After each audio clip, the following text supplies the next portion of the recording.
नमस्कार, मैं शंभू कुमार। आप देखें लाइव 24 में। मैं अभी गर्दनी बाग में हूँ और गर्दनी बाग में आप देखिए प्रोटेस्ट हो रहा है। जितने भी स्टेज पर लोग बैठे हुए लोग हैं सब पीएचडी होल्डर हैं। इनके नाम से पहले डॉक्टर लगता है और एक पीएचडी होने के लिए कितना मेहनत करना पड़ता हो, कितना रिसर्च करना पड़ता है, इन्हीं को पता होगा। एक पीएचडी धारी यहाँ पर धरना प्रदर्शन इस बात के लिए कर रहे हैं, मार्किंग के लिए कर रहे हैं, जॉब के लिए कर रहे हैं। लेकिन बिहार की राजनीति की बात करें, लोकतंत्र है, प्रजातंत्र है, बिहार ही नहीं पूरे देश की बात करें, यहाँ 7वीं पास 9वीं फेल आदमी नेता जो है मुख्यमंत्री बन जाता है और मुख्यमंत्री बनने के रेस में होता है।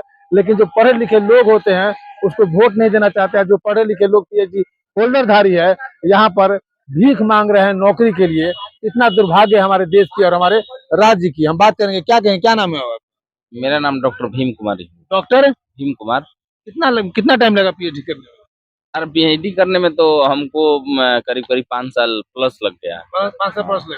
हाँ, तो हम लोग सोशल और पॉलिटिकल लोग हैं, यूनिवर्सिटी के छात्र, राजनीति और सामाजिक सब कार्यों कुछ में देखते हुए रहते चल रहे थे। हाँ, तो उस स्थिति में नहीं तो एकेडमिक के रूप में यदि हम 2 साल में कंप्लीट कर लेते 3 साल हाँ, निश्चित तौर पे 3 साल। ये बताइए, आप पीएचडी होकर के डॉक्टरेट होकर के यहाँ धरना कर रहे हैं, प्रदर्शन कर रहे हैं सरकार के खिलाफ, क्या दिक्कत होगी सरकार? देखिए, सरकार की ऐसी नीति ही है और नियम है कि जब सरकार बहाली की प्रक्रिया को शुरू करती है तो उसमें ऐसा पेचीदा मामला ला करके खड़ा कर देती है कि मजबूरन हो करके जो भी छात्र छात्राएं हैं, अभ्यर्थी हैं, उनको अपने हक और अधिकारों के लिए सड़क पर उतरना पड़ता है। हम लोग लगातार पिछले 2 माह से हम लोग आरा की धरती से और तमाम हम लोग देख रहे हैं सोशल मीडिया के माध्यम से कि तमाम बिहार के इलाकों में जो सरकार की जो नई गाइडलाइन आई है बिहार विश्वविद्यालय सेवा आयोग का, वो पूरी तरह से छात्र विरोधी है, पीएचडी होल्डर्स के विरोध में है। अभी सरकार ने कॉन्ट्रैक्ट पर बहाली कराया और मात्र 6 विषय का 211 डिग्री महाविद्यालय में, और उसमें जो लाया सबसे उसमें बड़ी बात यह है कि जो आपने सर कहा कि पीएचडी करने में कितना संघर्ष करना पड़ता है, समय लगता है, तो सरकार ने पीएचडी को ही खत्म कर दिया, पीएचडी के वेटेज को ही घटा दिया। कितना वेटेज मार्किंग नहीं दे रहे? पहले जो यूजीसी का जो रेगुलेशन था उसके अनुसार आज भी है, यूजीसी का रेगुलेशन है, उसमें यूजीसी सीधे तौर पे कर रहा है कि जो भी पीएचडी होल्डर्स हैं उनको 30 अंक दिया जाना अनिवार्य है।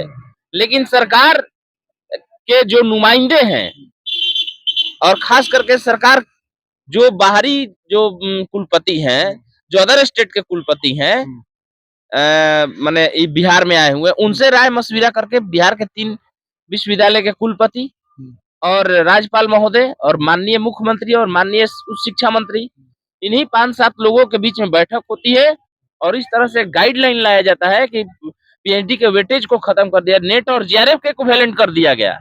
उसका ये तो गलत हो गया ना, ये बिल्कुल गलत हो गया। माने कि एक पीएचडी पास करना और पीएचडी में जिस तरह से लोग पास करते हैं, जो स्कॉलर होते हैं, और जेआरएफ और दोनों में इक्वल कर देना चाहिए, तो गलत हो जाता है। तो अब वही बात हो गई, एमबीबीएस करके कोई आया, कोई गांव का झोला छाप डॉक्टर है, दोनों को वो भी तो प्रैक्टिस कर रहा है, ये भी प्रैक्टिस कर रहा है, दोनों दवाई दे रहा है, तो दोनों को इक्वल कर देंगे क्या? दोनों को इक्वल करने की जो बात सरकार कर रही है, सरकार की मंशा ही नहीं है लोगों को रोजगार देने की, यह बहाना खोज रही है, बहाना खोज रही है। और बिहार के छात्रों के को कैसे छटनी किया जाए, उसमें देखिए वेटेज घटा दिया, ऑल ओवर इंडिया खुला छूट दे दिया गया कि इसमें बहाली प्रक्रिया में पूरा ऑल ओवर इंडिया के लोग आएंगे। बिहार में भाई डोमिसाइल नीति लागू कीजिए, और अदर स्टेट में तो डोमिसाइल लागू है, मतलब अपना थाली में भोजन नहीं है, दूसरे को आप परोस रहे हैं। तो यह समझ से हम लोग को परे है कि सरकार आखिर चाहती क्या है बिहार के छात्रों के साथ। बिहार के छात्रों के साथ सरकार चाहती क्या है, क्या चाहती है, वो तो देखने को मिल रहा है। तकरीबन 1 महीना से आप बात करें, डाकमंगला चौराहे की बात करें, जंतर मंतर की बात करें, ये आप लोग को जो जिस तरह से सरकार के खिलाफ आप लोग चल रहे हैं और सरकार से जो मांग कर रहे हैं, हम तो यहाँ पर हमेशा कवरेज करते रहते हैं। हड़ताल होती है, मांग की जाती है, आश्वासन मिलता है, लेकिन आश्वासन के अलावा कुछ मिलता नहीं। नहीं, तो ऐसा बात नहीं। ये जितने भी यहाँ लोग बैठे हैं, ये लोग बुद्धिजीवी है, पढ़े लिखे लोग हैं, पीएचडी धारक है, रिसर्च स्कॉलर है, ऐसी बात नहीं है। ये लोग हम लोग समझते हैं, जहाँ तक कि जो आपने कहा कि बैठते हैं चले जाते हैं, नहीं, आपकी बात नहीं कर, आप तो बैठते हैं, अपना प्रदर्शन करते हैं, लेकिन आप लोग को सरकार आश्वासन देने के अलावा कुछ देती नहीं। तो हम लोग सरकार से आश्वासन लेने नहीं आए हैं। जो उनकी जो गलत नियमावली कहीं से ये लोग निकाले हैं, तो उस नियमावली को हम लोग रद्द कराने, निरस्त कराने के लिए यहाँ पर बैठे हैं। और जब तक निरस्त नहीं होगा, जब तक हम लोग यहाँ पर से जाने वाले में से नहीं है, नहीं, बिल्कुल नहीं है। क्या क्या कहेंगे आप? आमरण अनशन पे बैठे हुए हैं यहाँ पर। देखिए, मेरा नाम अभिषेक मेहता हुआ। ये उस शिक्षा है जो बिहार की, ये तहस नहस करने के लिए राज्यपाल, ये ये ये अंग्रेज हो गए राज्यपाल, और इसको लागू कराने वाले बिहार के मुख्यमंत्री हो गए। दोनों दोनों ये उनके पालनहार हो गए।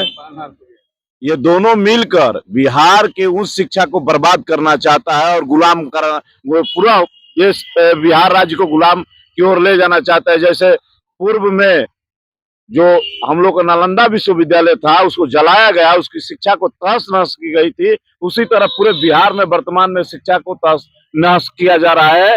जो डोमिसाइल नीति है, जो बाहर के लोग आ रहे हैं, वो बिहार के बच्चों को पढ़ाई लिखाएंगे नहीं, वो मूर्ख बनाएंगे, उसको ज्ञान नहीं देंगे, जिसके चलते ये बिहार की बच्चे नौजवान वैज्ञानिक नहीं बनेंगे, रिसर्च नहीं करेंगे, देश के पूरे देश में अपने हक के लिए लड़ाई नहीं लड़ पाएंगे। नहीं क्या क्या कहेंगे सर? देखिए, मैं जैसा कि हमारे भाइयों ने बात को रखा भी, सबसे बड़ा विषय ये है कि जो नियमावली बनाने वाले लोग हैं, उनकी शैक्षणिक योग्यता की जब आप बात करेंगे, तो कोई व्यक्ति ग्रेजुएट है जो शोधार्थियों के लिए नियम बना रहा है, तो भाई ये तो हास्यास्पद है। बिहार के अंदर चल क्या रहा है? जो बिहार शिक्षा की भूमि रही है, बिहार देश को दिशा और दशा देने का कार्य किया है। शून्य का प्रयोग का मामला हो, उसके बाद आपको गौतम बुद्ध जी का हो, बिहार में ऐसे अनेक वीर हुए जाके जो राष्ट्रीय स्तर पर पहचान बनाए। लेकिन बिहार के अंदर ऐसा घिनौना खेल क्यों चल रहा है? हम ये आपके माध्यम से पूछना चाहते हैं, जानना चाहते हैं हम। आखिर 211 डिग्री कॉलेजों में आपने बहाली निकाली, लेकिन सभी विषयों की बहाली क्यों नहीं निकाली? ये सबसे बड़ा विषय है। आपने उम्र सीमा बढ़ा के 43 साल किया। यूजीसी कहता है कि उम्र 55 वर्ष होनी चाहिए, लेकिन आपने उसके साथ छेड़छाड़ किया। 12 साल पे आप बहालियां लाते हैं।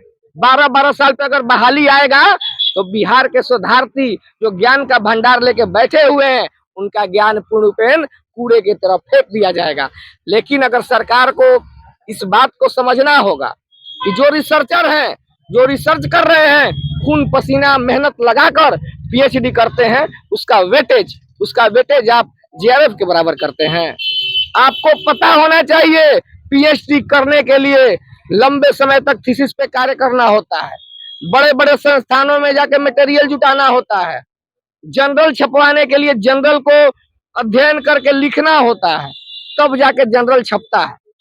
लेकिन जिस प्रकार से इन लोगों ने शिक्षा व्यवस्था को ध्वस्त करने का जो ये बेड़ा उठाया है, ये बेड़ा इन लोगों का ज्यादा दिन तक चलने वाला नहीं है।